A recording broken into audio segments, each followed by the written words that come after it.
I think I'm the only one that's never heard this guy's crazy story. So the guy on the left, his name is Daryl Davis. He's a blues musician.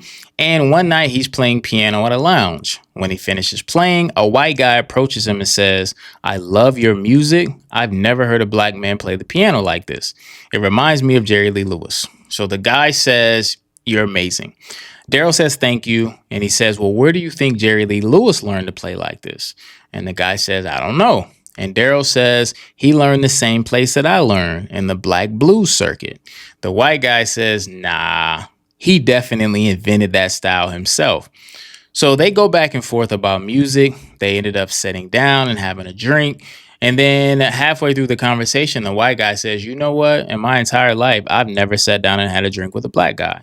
And Daryl says, "That's crazy. I've had drinks and dinner with thousands of white people, and I'm only 25 years old." The guy was with a friend, and his friend taps him and says, "You should probably tell him." And Daryl's thinking, "You should tell me what?" And then the guy says, "I'm actually in the Klan." Daryl starts laughing at this point because he doesn't believe him. And then the guy pulls out his wallet, shows him his Klan card, and Daryl knows that he's serious at this point. They talk a little bit more. At the end of the night, the guy says, "Hey, please take my number. The next time you play here, call me and let me know. I want to come watch you play."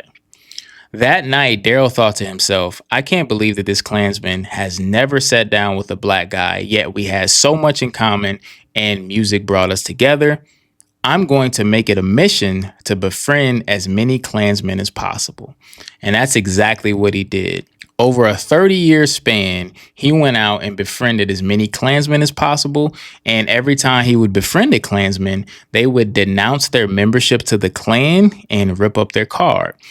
At that point, Daryl would ask them for their robe. So he would collect their robes and hang them in his home as a symbol of the dent that he's putting in racism just by having conversations with people.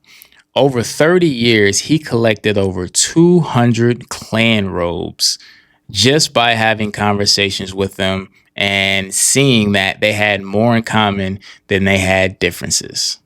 Wow. What an incredible story. Shout out to Daryl. This is crazy.